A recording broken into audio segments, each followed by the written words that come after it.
오늘 이야기의 주제는 왜 사람들은 선물을 주고받을까입니다. 궁금하시다고요? 그럼 채널 고정해주세요.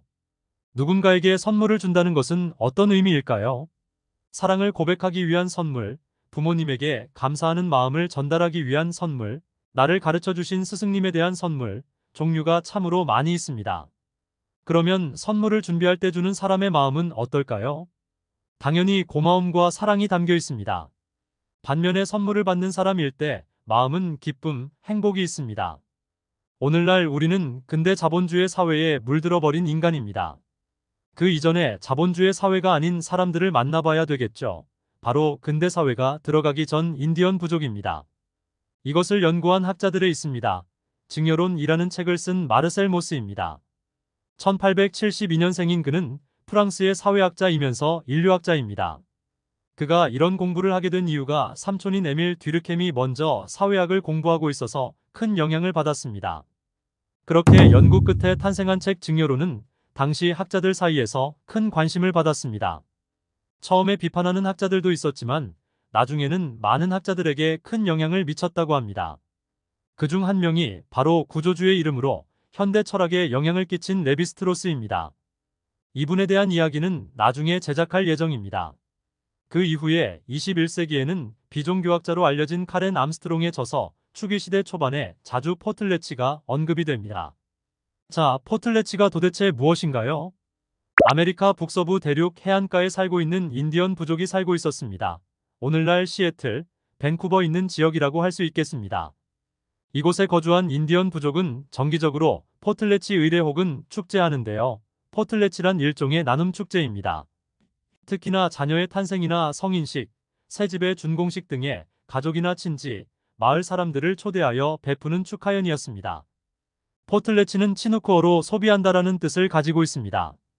이 뜻 그대로 포틀레치에서는 자신이 그동안 축적한 음식물과 재물들을 내놓고 손님들에게 선물로 주었다고 합니다.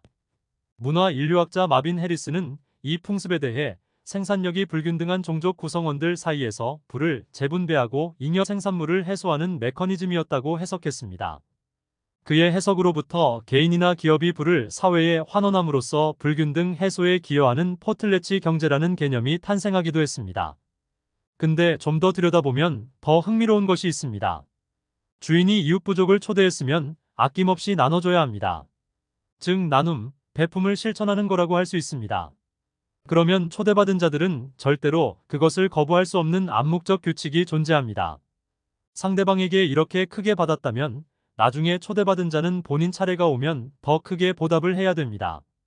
그래서 최악으로는 파산까지 할 수 있다고 합니다. 오늘날 도저히 이해가 되지 않습니다. 이렇게 행하는 이유는 두 가지가 있습니다. 바로 권력 혹은 명예입니다. 이런 사회에서는 포틀레치를 남들보다 훌륭하게, 성대하게 치루어낼 수 있는 사람이 가장 존경받는 지도자가 될 수 있기 때문이라고 합니다.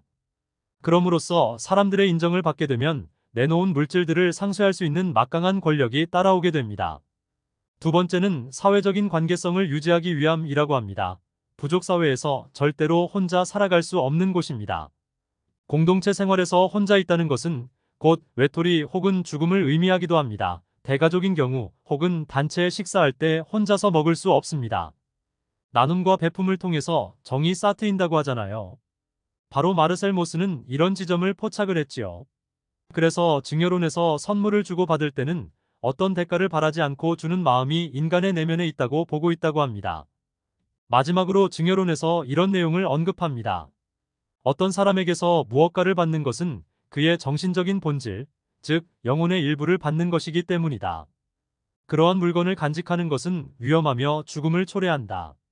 왜냐하면 그렇게 하는 것은 위법일 뿐만 아니라 도덕적 의미로나 육체적 정신적인 의미로나 그 사람에서 나온 것, 즉 그 영적 실체, 음식물, 동산이나 부동산의 재산, 여자 또는 자손, 의식 또는 성찬식 등이 수중자에게 주술적, 종교적 영향력을 미치기 때문이다. 위의 문장처럼 모든 물건에는 혼이 깃들여져 있다고 합니다.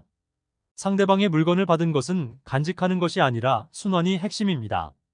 오늘날 우리는 소유욕에 너무나 집착을 해서 계속 재산을 쌓으려고 하지 그것을 순환하려고 하지 않는 것 같습니다. 그래서 물건이든 돈이든 모든 것은 순환을 시켜야 된다는 것을 책에서도 강조하고 있습니다. 마르셀 모스의 증여론은 정말 꼭 읽어봐야 합니다. 내가 살고 있는 자본주의 사회 속에서 증여론의 울림은 너무나 깊습니다. 다음 시간에는 마르셀 모스 증여론 2탄으로 좀 더 재미있게 돌아오겠습니다. 도움이 되셨다면 구독과 좋아요 힘을 주세요.